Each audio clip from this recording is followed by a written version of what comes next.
मुंबई की एक भीड़भाड़ वाली गली में, जहां सुबह की शुरुआत चाय की केतली की सीटी और लोकल ट्रेनों की आवाज से होती थी, वहीं टीन की छत वाला एक छोटा सा कमरा था। उसी कमरे में अर्जुन रहता था, एक दुबला पतला तेज नजरों वाला लड़का जिसके पास सपनों के अलावा कुछ भी ज्यादा नहीं था।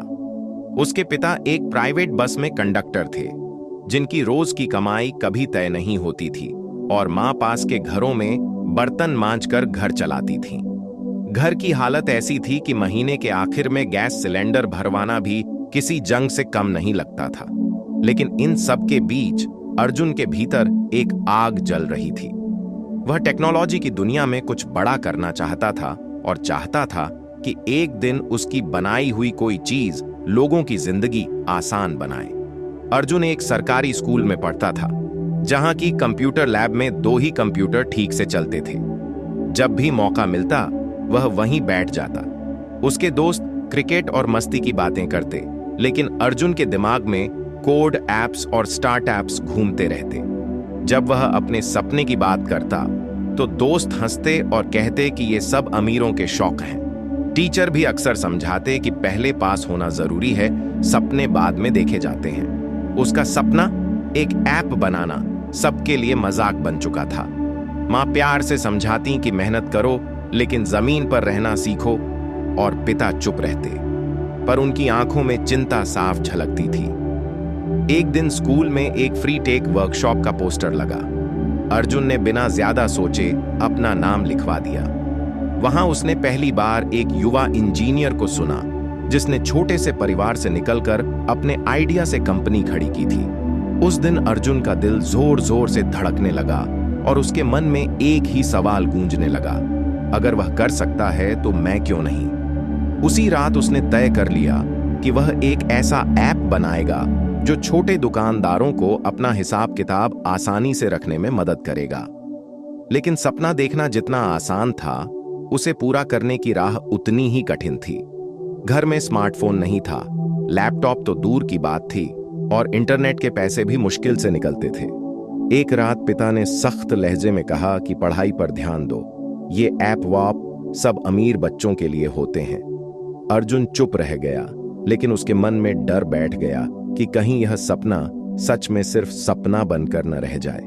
इसी दौरान स्कूल की कंप्यूटर टीचर शर्मिला मैडम ने एक दिन उसे देर तक लैब में बैठे देखा। उन्होंने उससे वजह पूछी तो अर्जुन ने हिम्मत करके अपना सपना उनके सामने रख दिया।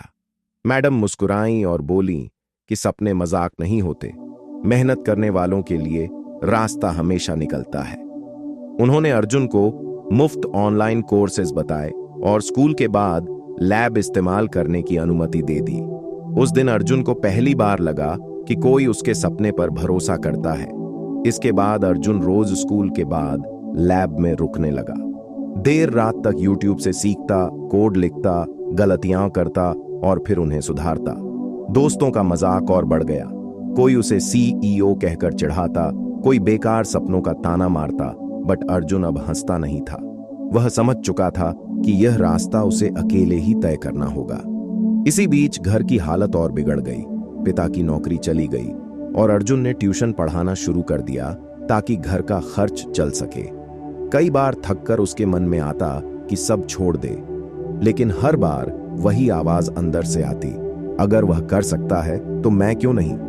एक दिन एक छोटी सी गलती से उसका पूरा कोड डिलीट हो गया और महीनों की मेहनत पल भर में मिट्टी हो गई। उस रात अर्जुन पहली बार टूट कर रोया।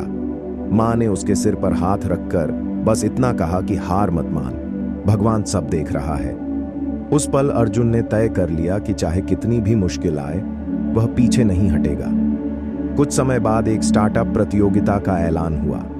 अर्जुन ने हिम्मत जुटाकर आवेदन किया और चयन भी हो गया, लेकिन फाइनल प्रेजेंटेशन के दिन उसका फोन खराब हो गया। उसे लगा कि किस्मत फिर से उसका मजाक उड़ा रही है। तभी शर्मिला मैडम ने अपना लैपटॉप आगे बढ़ाया और कहा कि जाओ, डर को हराओ। स्टेज पर खड़ा अर्जुन कांप रहा था। सामने जज, लाइट्स और लोग थे, लेकिन जैसे ही उसने बोलना शुरू किया, शब्द अपने आप बहने लगे। उसने अपने जैसे हजारों दुकानदारों की कहानी सुनाई और पूरा कमरा सन्नाटे में डूब गया। अर्जुन प्रतियोगिता नहीं जीता, लेकिन उसे मेंटरशिप और फंडिंग का ऑफर मिला। पहली बार किसी ने उसके सपने को मजाक नहीं बल्कि एक मौका समझा। कुछ साल बाद वही अर्जुन उसी गली में अपनी कंपनी के छोटे से ऑफिस में बैठा था। उसका ऐप अब हजारों दुकानों में इस्तेमाल हो रहा था। पिता गर्व से कहते थे कि मेरा बेटा ऐप बनाता है, और मां की आंखों में सुकून साफ दिखता था।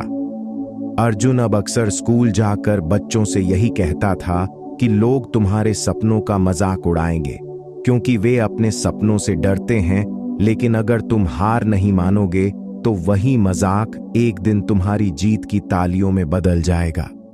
क्योंकि जिंदगी में जीत उन्हीं की होती है जो कभी हार मानते ही नहीं।